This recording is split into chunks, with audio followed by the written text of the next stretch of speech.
Maayong buntag. Good morning. Buenos dias. Bonjour. Buongiorno. Sao an? Xin chào.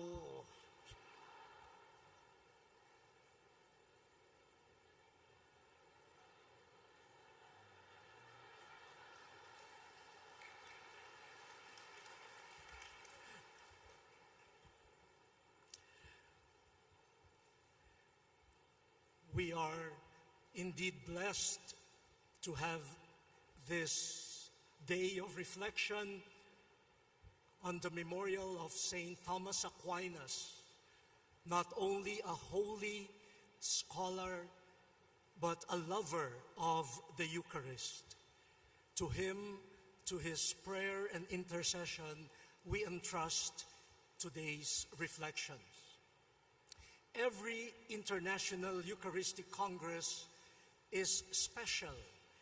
It is an extraordinary event of grace. But for me, the 51st International Eucharistic Congress is extra special, not only because it is being held in the Philippines for the second time, and now in this beautiful and historic city of Cebu,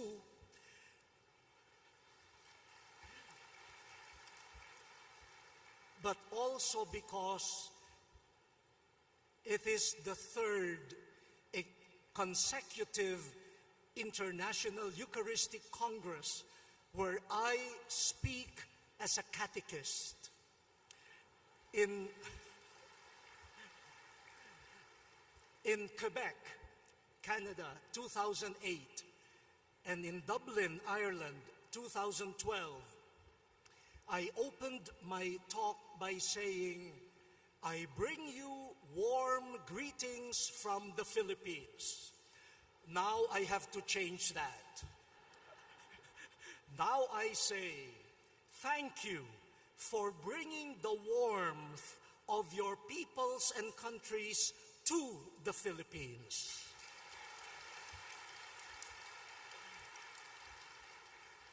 Cebu has become a much warmer place because of our Eucharistic fervor.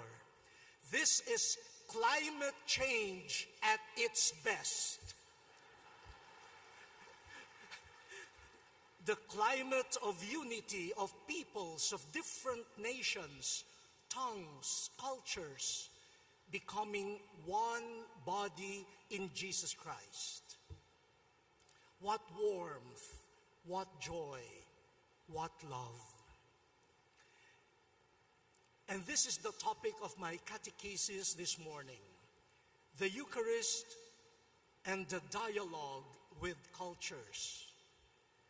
My talk will have two parts. In the first part, I will reflect on culture and dialogue. And in the second part, I will attempt to bring the Eucharist in the center of such a dialogue. The first part. The basic text for the preparation of this Congress, which I know all of you have read, true? The basic text contains a whole section on mission as dialogue with peoples and cultures. And that section ends by saying, the Eucharist will mean much for most Asians because it expresses many of the cultural values that they treasure very dearly. I believe that we can affirm the same thing of other cultures, not only of Asian cultures.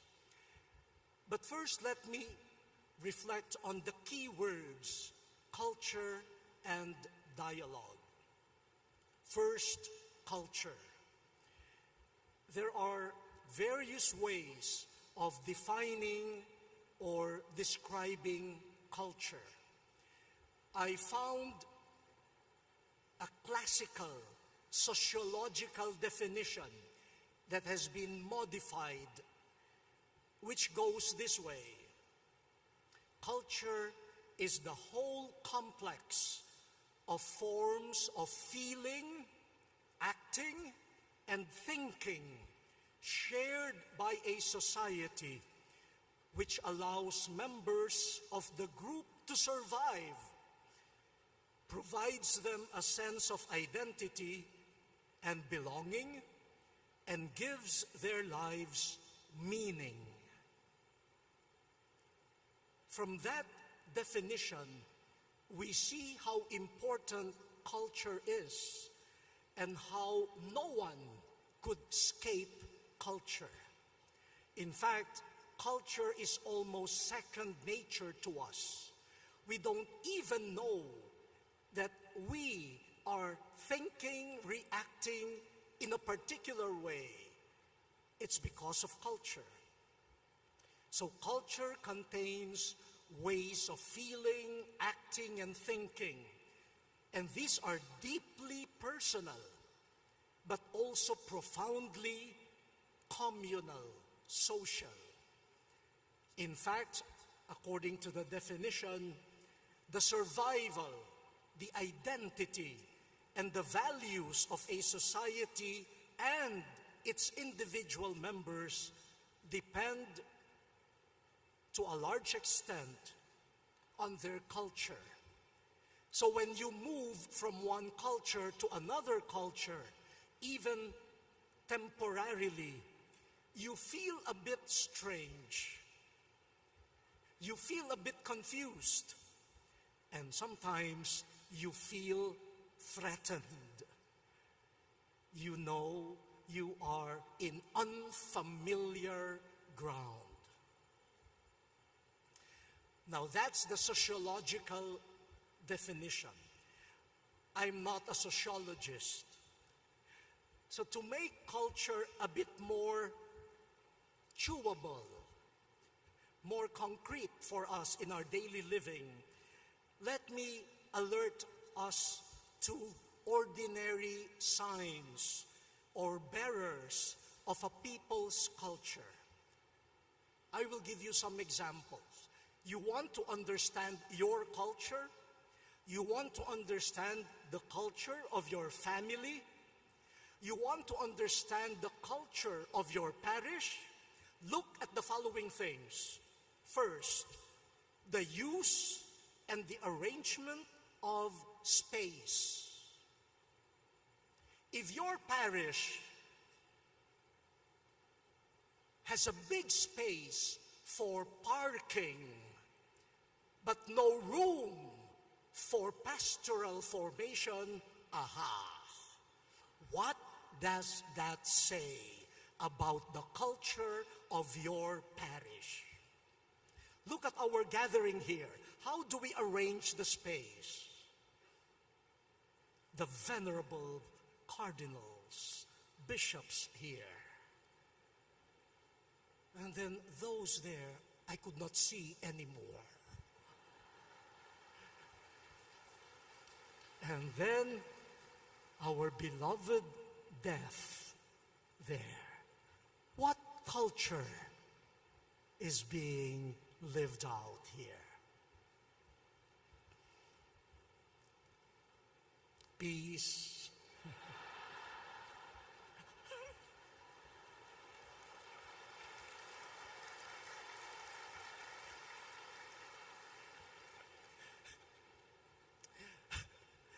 Look at your churches. How far is the sanctuary from the first pew? That speaks a lot about the culture. Now, aside from space, language. In the English-speaking world, you say the crack of dawn. Crack. In Filipino, we say bukang liwayway. Not crack, but opening. And they say in Italian, un sole che sorge. Wow. What does that reveal about culture? Heroes, remembered and honored. In some cultures, they remember always their military heroes. In some cultures, their heroes are the boxing champions and the beauty queens. What does that say about a culture?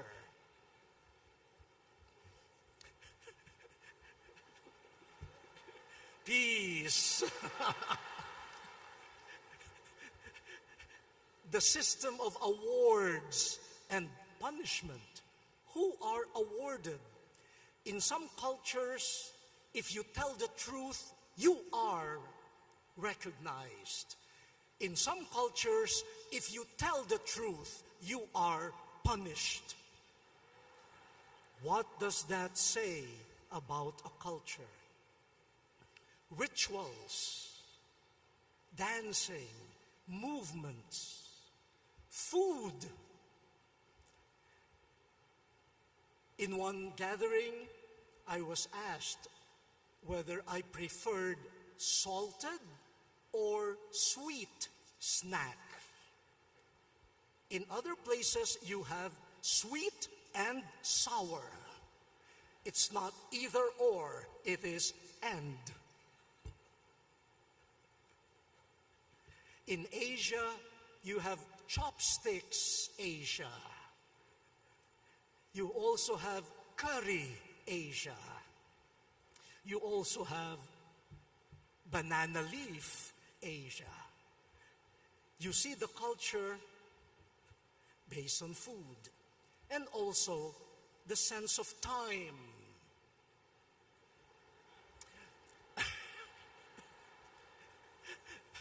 In Quebec and in Dublin, while I was doing my catechesis, periodically somebody would stand in front of me telling me, 10 minutes left. 1 minute left. And then the next time, we will turn off the microphone. Here, I don't think anyone would come in front of me. Nobody would dare.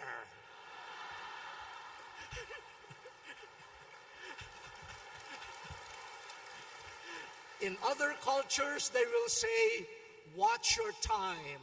In other cultures, they will say, take your time. Culture.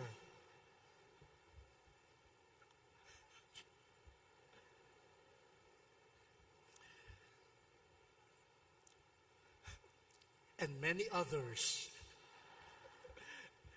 I think that way of approaching culture would be more concrete and simpler, and it would help us even engage in individual and corporate examination of consciences.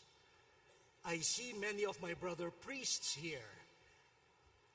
Look at your room. Does it reflect a celibate culture?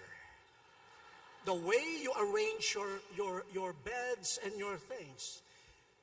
You are celibate. Your bed should be single, not double.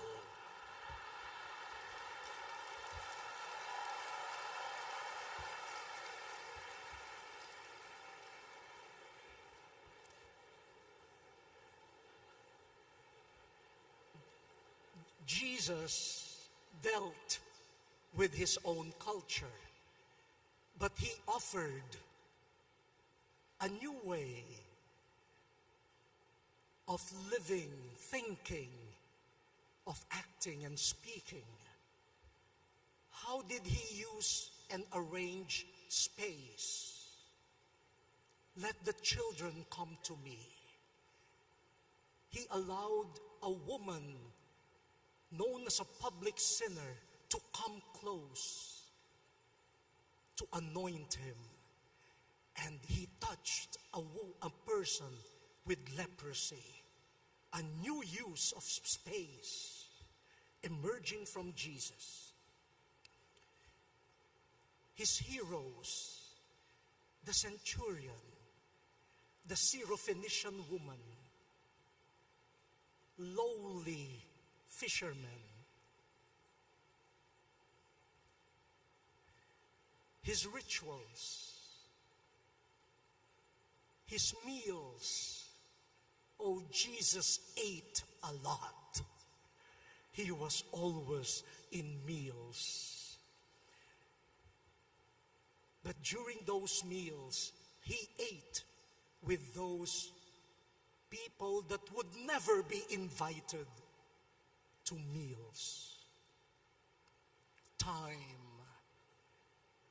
It is my Father who will determine my hour. Jesus is reshaping culture. In our contemporary time, there are many shapers of culture. The most obvious is the economic system. What is a good life? What is a comfortable life? Parents, when your child tells you, I want to pursue a degree in music, most likely, some parents will say, oh, you will not become rich as a musician. Enter into something else. Even the value system, what I will study, is dictated upon by the economic system, belonging to a group, exclusive clubs, gated subdivisions. Science, technology, social communications have been great movers and creators of cultures these past decades. When I was much younger, very few people had a camera. And you had to buy films, 6 exposure, 12 exposures, so you chose the shot carefully.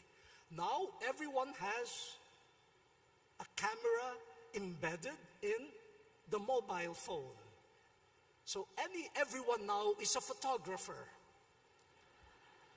And so when they say, may we have a photo with you, chances are, if there are 5 people, there would be 10 shots.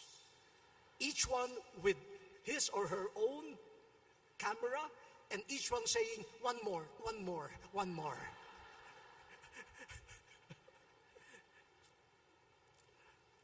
Wars, ethnic and religious conflicts, natural calamities, typhoons, earthquakes, and the ensuing migration, the refugee crisis, are shaking the grounds of cultures, both of the displaced peoples and of the places of destination.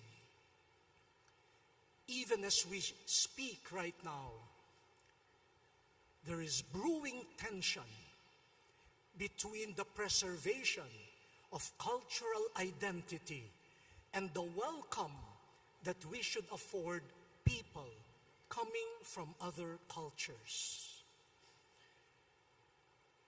Many conflicts that harm our world today involve disconnectedness of cultures and even clashes of cultures. That is why dialogue is indispensable. And that leads me to dialogue. Are you still awake? Okay. Now, dialogue, a big term especially for the churches in Asia. But how can we approach dialogue more simply and in the context of cultures, the way we have described cultures? Let us learn from the business world. Let us dialogue with the world of business. You know, in looking for managers and high-level administrators, business establishments and corporations set as one of the criteria what they call cultural intelligence. Cultural intelligence. IQ, what is IQ? It's intelligence quotient, and EQ, emotional quotient, are not sufficient anymore. Cultural intelligence is important. Now, there are three components of cultural intelligence. First, I know my culture, and I know how my culture affects my attitudes, priorities, work ethic, and relationships. I don't only know my culture, I know how my culture has formed me and has affected me. You know, when I was a student in the United States, one day our professors gave out class notes, but somehow they did not reach me. So, as a Filipino, I did what every Filipino would do. I asked my classmate who was seated next to me to pass on to me the notes. And what did I do? The Filipinos would know that. Kalabit. To call his attention. And he said, "Hey, what are you doing?" I said, "Yes, what did I do?" And I started groping for the English word. I calabitated you.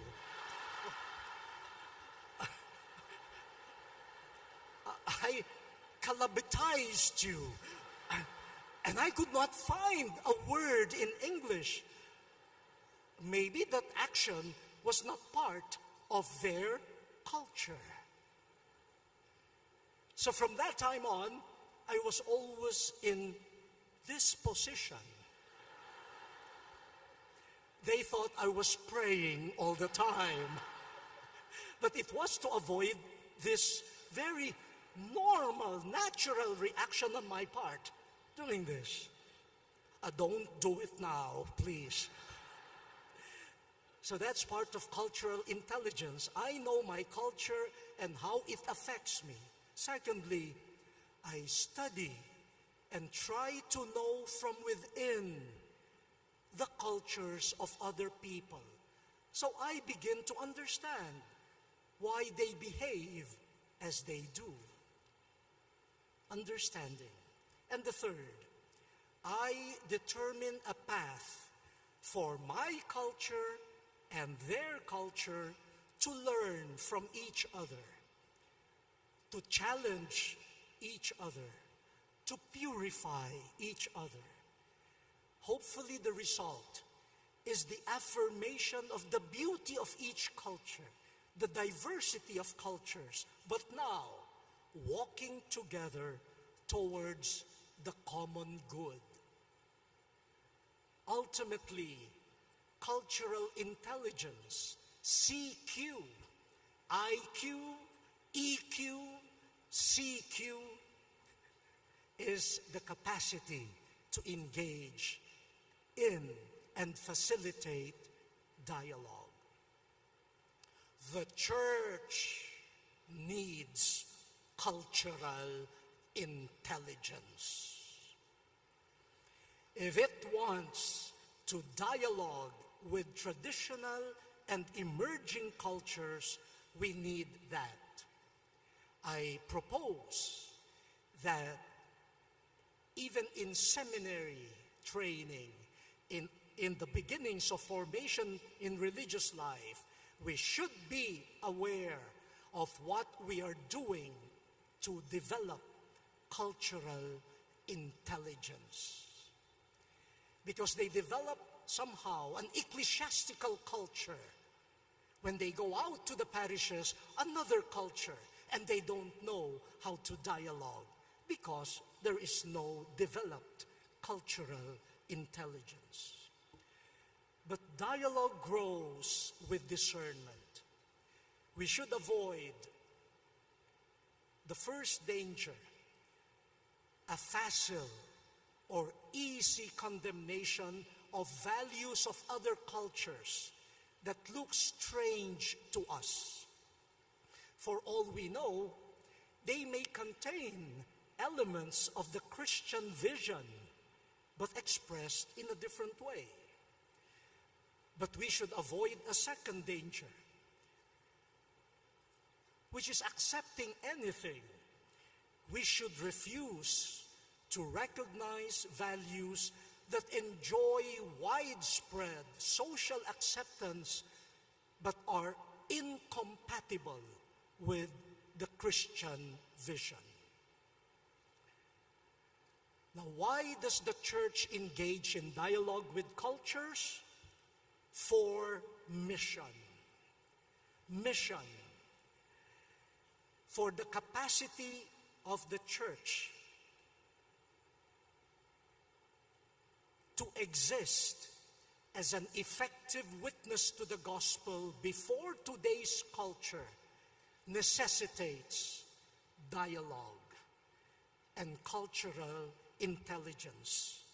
We just cannot blame cultures or the enemies of truth within and outside the Church. If the gospel is to be a leaven of transformation, we need to know the gospel, but we also need to meet peoples in their cultures. We need cultural intelligence for the sake of the gospel and of humanity.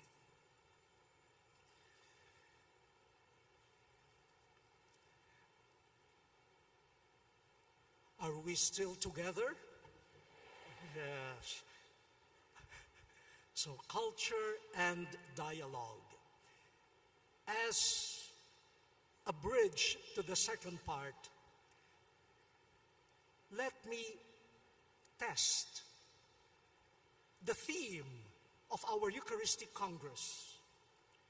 Christ in you, hope of glory. How do the other cultures outside of the Christian culture, how do they understand the theme of this Congress? Christ in you, the hope of glory. Of course, for us, we are affirming the presence of Jesus, Christ in us, especially in the Eucharist. Vatican II, in the Constitution on the liturgy, tells us that Jesus is present to the Church in the person of the minister,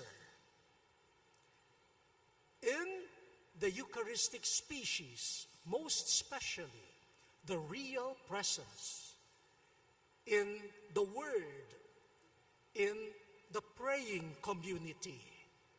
Jesus is present. But how do you talk about presence, real presence, in a world shaped by virtual reality? Where is the real Chito Tagle? There or here? Some of you prefer to look there. it seems that virtual presence is easier on the eyes than this one. Now, where is the real?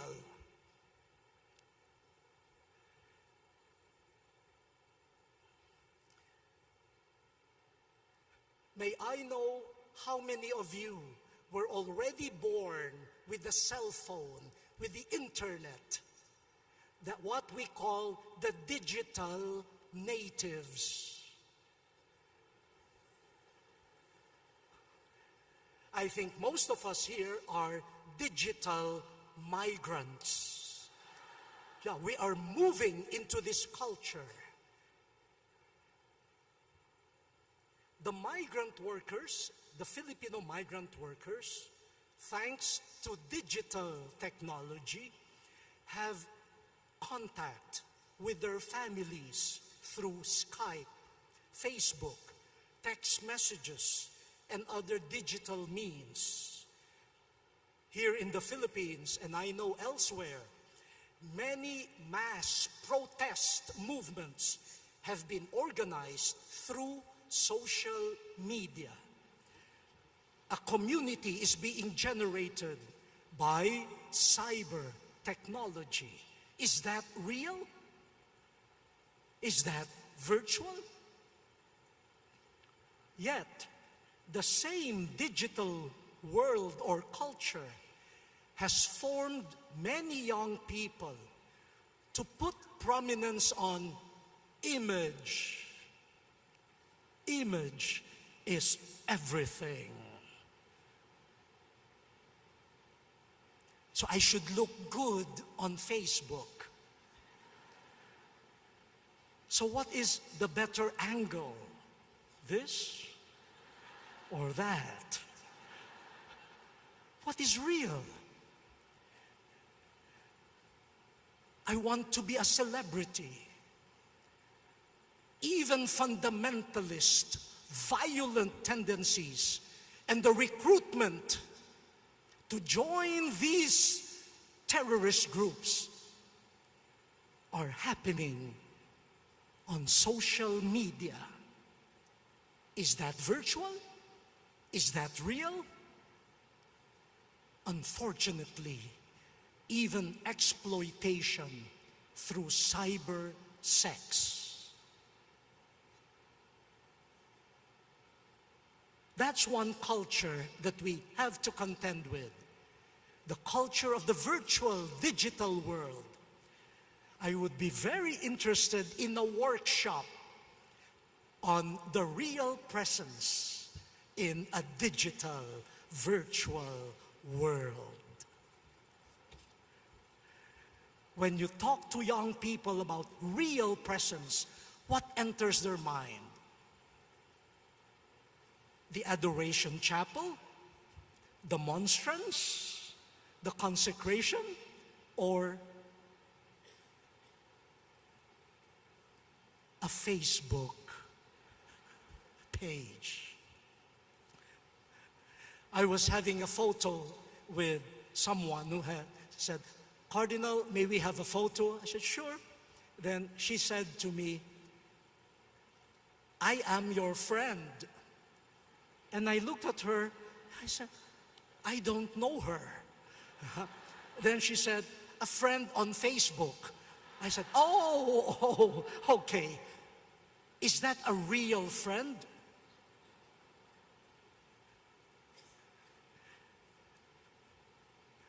I think, looking at my reaction, she immediately unfriended me. Now, is that real or virtual?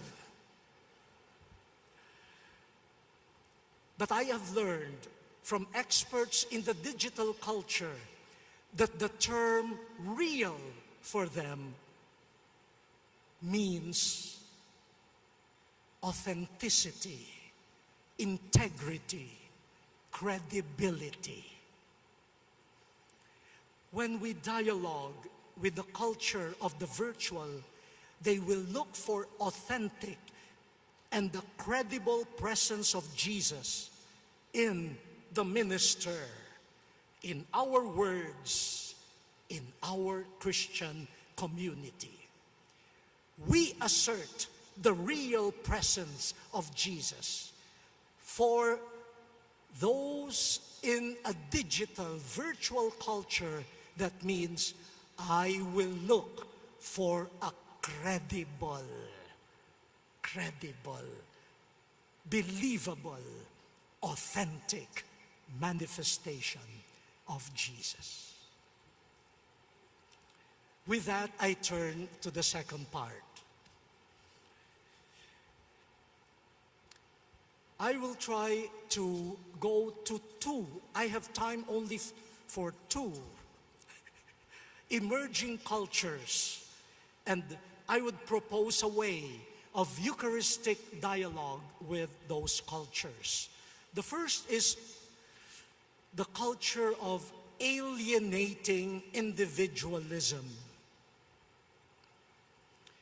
And we propose the Eucharistic culture of convocation, gathering, communion in love. One of the great gifts of our time is the value placed on the individual human person. The appreciation of the person is good and necessary for society. This is what sociologists, psychologists call individualization. And that is important. Individualization prevents human beings from being reduced to mere spare parts of a big social machinery. Unfortunately, this healthy process of individualization has been pushed to an extreme called individualism, where the individual and the community become enemies. The individualistic culture takes the laissez-faire attitude that the individual reigns supreme and individuals can look after themselves. Look at the many books, self-help books. You can repair this by yourself. You can do this by yourself. Self-help. I don't need you. I can do it by myself. I don't know whether the culture of selfie. I don't need the photographer. I can do it by myself. Why am I raising my voice? But we have to be critical. We have to be critical about all of these things. In the culture of alienating individualism, the individual alone must achieve something in society. This culture protects individual rights, but does not sufficiently stress duties to other persons and to society. Individualism is fueled in the economic sphere by competitiveness rather than cooperation. And the educational system reinforces this with beautiful words: creativity, initiative, personalization. We need to be careful. What do we mean by those words? Now, the culture of individualism has social forms, for societies can also be individualistic. For example, ethnocentrism, nationalistic xenophobia, religious intolerance, It stigmatizes persons, discriminates against them, and sees strangers in a distorted recognition. The culture of individualism sets up barriers and relegates the unwanted to ghettos. The culture of individualism engages in scapegoating, blaming the ills of society on the stranger, the alien, the migrant, the refugee, the poor, the minority. The irony of it all is that this culture of individualism that wants to protect the individual is one of the causes of the disappearance of the individual. An individualist loses friends and neighbors, eventually becoming a nobody. An individualist inhabits a world that is so narrow that it does not have room for anyone, including himself or herself. Human persons are fulfilled both individually and socially, and at the same time. But we should also be critical of cultures that disregard legitimate individuality in the name of false communitarianism. I'm oversimplifying the description of the culture of individualism, but I leave it to your reflection. Let me turn to the Eucharist. The Eucharist offers an experience of another culture, the culture of convocation. Convocare. You are called with others. You are called to be with others. And you are called to be with others in a meal that the Lord hosts. When the Lord hosts a meal, be prepared to be with surprising others. But in the meal hosted by the Lord, persons recognize a close neighbor, a fellow sinner, a sister, a brother, with a place at the family table. In each one, I see myself. As I see a brother or sister, I also discover myself. Sinful but loved, undeserving but invited, shamed but embraced, lost but trusted. That was how Jesus hosted and participated in meals, by calling together the most unimaginable combination of people to a community, to become His family, His body, because He has convoked them. Remember how Jesus broke the isolation of those pushed aside by a culture of alienating individualism. Matthew, the tax collector, Zacchaeus, the sinful woman who washed the feet of Jesus, the centurion, the Syrophoenician woman, and recall the eternal isolation of the rich man who totally ignored the poor man, Lazarus. My dear brothers and sisters, let us begin the dialogue with the culture of alienating individualism in our homes. Restore the family meals. The basic unit of the meal is the table, the common table. Nowadays, the basic unit of the meal is my plate. And if I have my plate with food on it, I can go anywhere and eat it by myself. But that is not a meal. That is just eating. Individualistic persons know how to eat, but they don't know how to participate in a meal.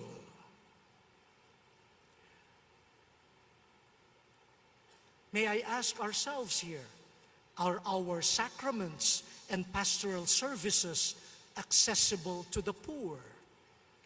Are our parishes welcoming to the deaf and other people with disabilities? Do the wounded, lost, shamed, humiliated, and despised find a family in our communities? And on the other hand, are individual gifts, opinions, and talents allowed to grow in our communities? Let me end this section with a story. When I was a parish priest in the 1990s, I invited some of the youth, the sick, the poor, the women, the people with disabilities, and the unknowns to come up to the altar so that their feet could be washed at the commemoration of the Lord's Supper on Holy Thursday. And by the way, last January 6, Pope Francis issued this directive that from now on, in the washing of the feet, the people of God must be represented.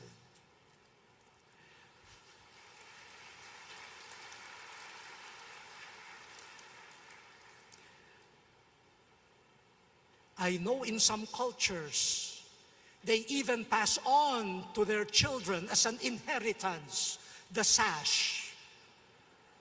Andrew, Judas.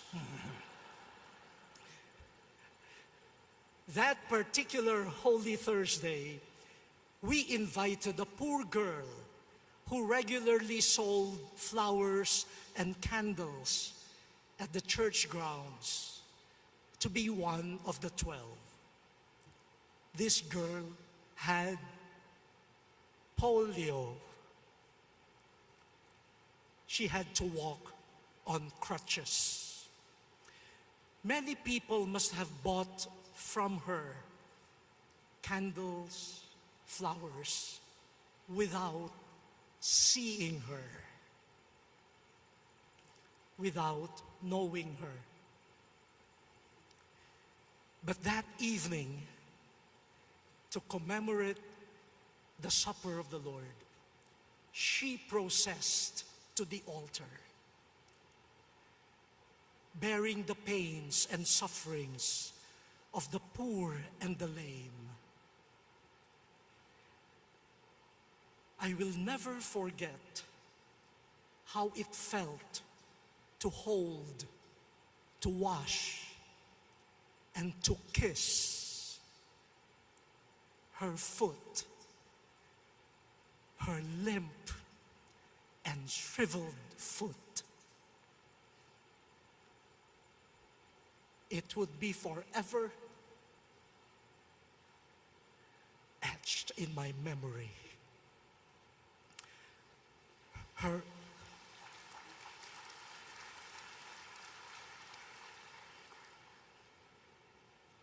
And I understood what Jesus meant when Peter refused to be washed. Washing the shriveled foot of this girl, I felt she has become part of me, and I have become part of her. And her broken body has found its proper place within this family called the body of Christ. And a few hours after the Mass, She came to me, exuberant, with the good news. Father, people flocked to me after the Mass, and they bought my flowers and candles. Then she asked me, will you wash my feet again next year?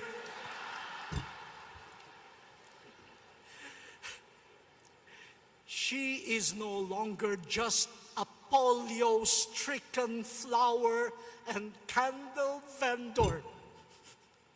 She has entered the community. The wall of alienation has been torn down at the supper of the Lord.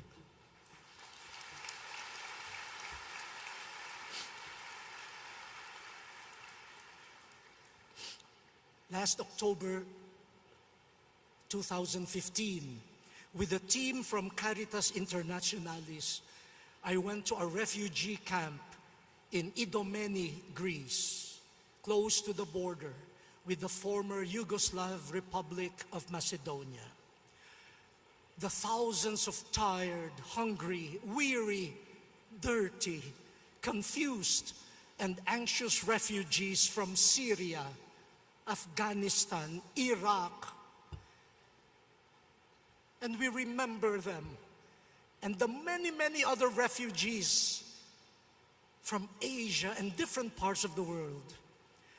They were longing not only for food, drink, shelter, and safety, but for hospitality and welcome. And in the midst of the tensions and commotion, I noticed an energetic lady, the vice mayor of Idomeni, who was managing the distribution of food. We were following her directions. During a pause, I asked her whether it was her job as vice mayor to manage the distribution of food. She said, "No, this is my volunteer work." Quite amused, I asked her, "Why do you need to volunteer? You already are a busy woman as vice mayor of the town." Her answer, brothers and sisters, my ancestors were also refugees. I have refugee DNA in my body. I will never forsake them. They are my brothers and sisters.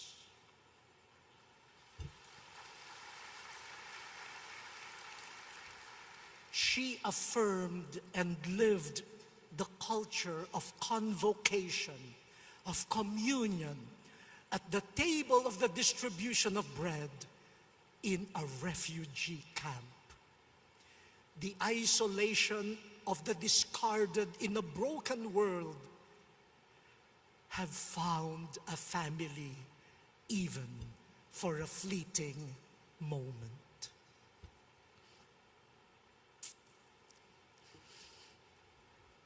And finally, may I continue?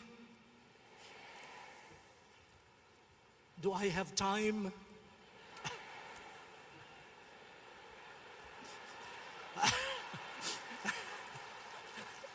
No,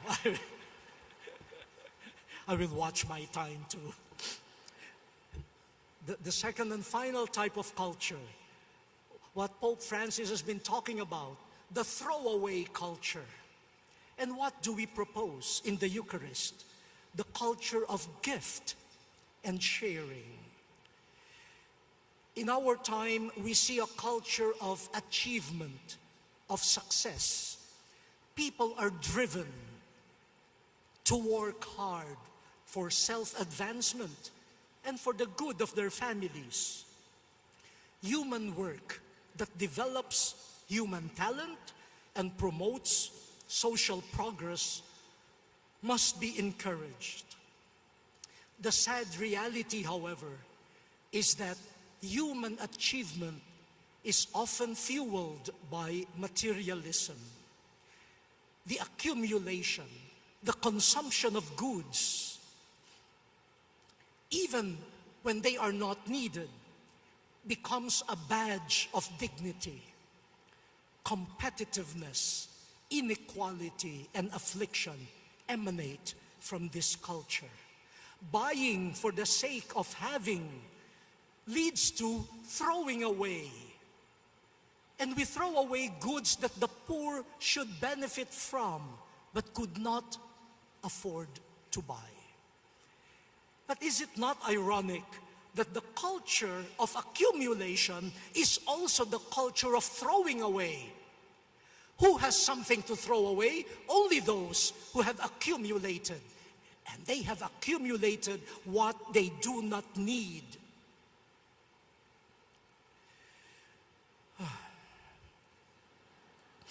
As they say, the more you grow, the more you throw. You throw so that you can buy more. And you throw again. You throw what you were not able to consume. And what a scandal when many people live in the midst of trash discarded by others. And may I appeal to you, dear brothers and sisters, when you send relief goods to victims of natural calamities, please do not send what you have thrown away.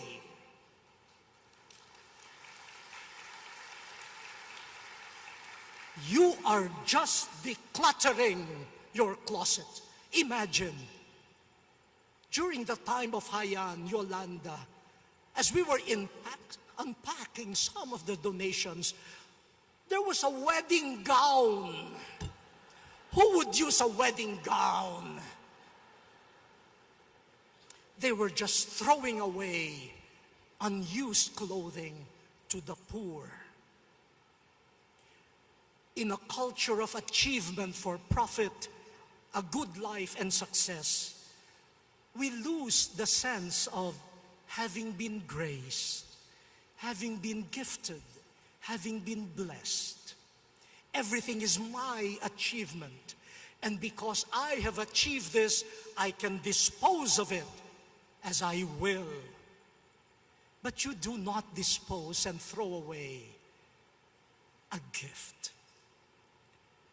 If we are simple, if we live by restraint, we could go against the throwaway culture. But let us begin now. Husbands who are here, are you tempted to throw away your wife like a home appliance? She is a gift. Don't throw her away.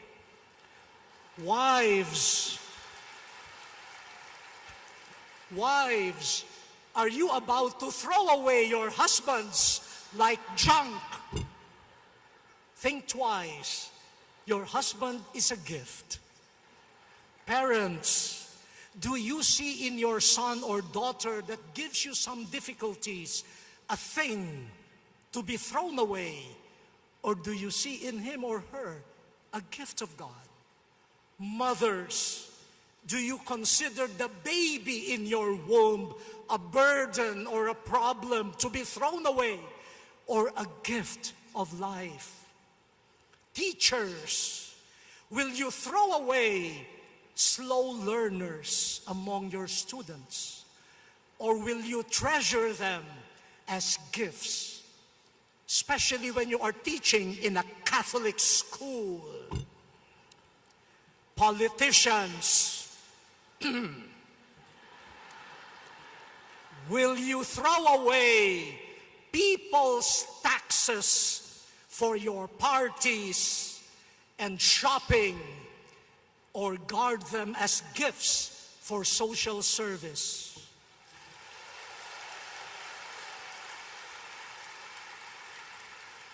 My dear Reverend Novice Mistress, do you treat a rather unique novice as a problem to be thrown away or a gift of mystery? How do you solve a problem like Maria?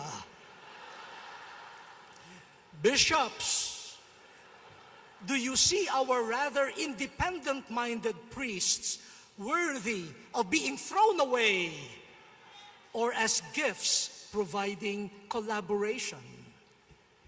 Priests, religious, and lay people, do you want to throw us, bishops, away too?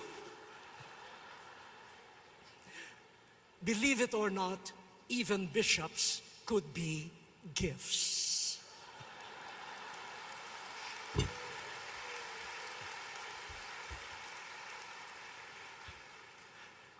The Eucharist responds to the throwaway culture with the culture of gift. You never throw away important gifts, bread and wine, gifts of God, gifts of the earth, gifts of human hands will become the gift of Jesus' presence, a gift of presence. But mind you, the Bible is filled with people who were thrown away. Joseph, thrown away and sold by his brothers. David, threatened to be thrown away by King Saul. Elizabeth, the mother of John the Baptist, thrown away into hiding during her pregnancy. Joseph and Mary, thrown away to the manger by closed doors. Jesus, thrown away by the jealousy and fear of power-hungry politicians, thrown away by self-righteous religious leaders, and finally thrown away by the betrayal and denial of friends. All of them were thrown away by an unfriendly world, but God took them in His gentle hands and gives them to us as His gifts. On the night Jesus was betrayed, on the night when all forces were conspiring to throw Him away, He gave Himself as a gift of love. No one takes my life from me. I lay it down on my own. Beware, beware. What you throw away will return as God's gift to us.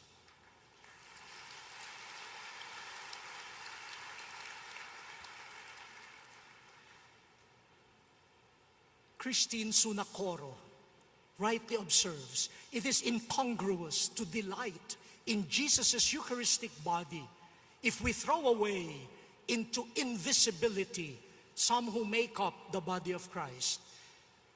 And let me read quickly some of the questions she raises for our examination of conscience. A useful starting point, according to her, might be to inquire, where do our sacramental bread and wine come from? Has the flour been produced by migrant or even slave labor? Is the wine imported from a winery that employs workers without paying them a living wage and thus prompting them to cross borders to survive? And the catered food and dishes for synods, conventions, assemblies, conferences, and task force functions in metropolitan hotel chains, who cooks and who cleans up afterwards? And what about the shoes, ties, hats, gloves, shirts, and dresses called Sunday best? Who makes them? And who dry cleans them? Are they brothers, sisters, or just invisible, expendable migrants and refugees, disregarded as pawns on the chessboard of humanity? End of quote.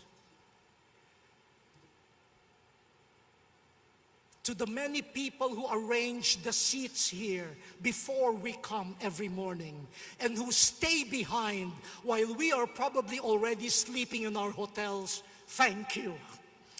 To those who are preparing our food early morning and who clean up after us and stay till the late hours of the night, thank you.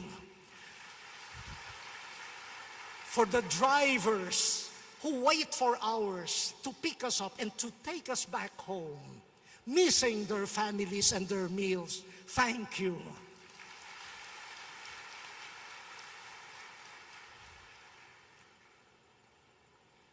You make this Eucharistic Congress truly a culture of Eucharistic love.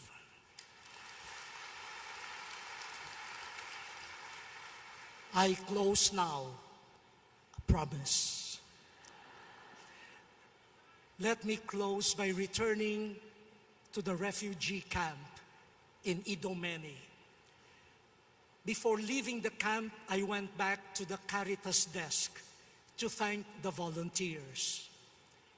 But then I saw a new set of volunteers, a very small group, a young couple with a baby, a family. I asked them where they came from. They said, "We are from Australia, but we were born in the Philippines."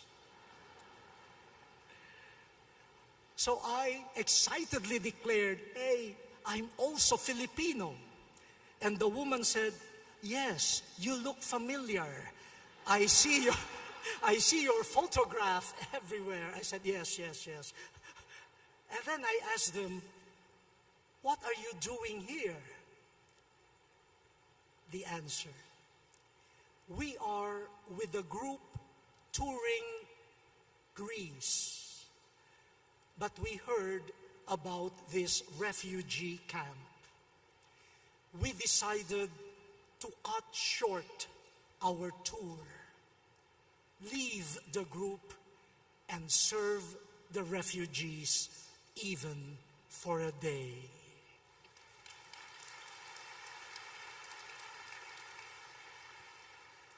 That couple with a child is a wonderful gift.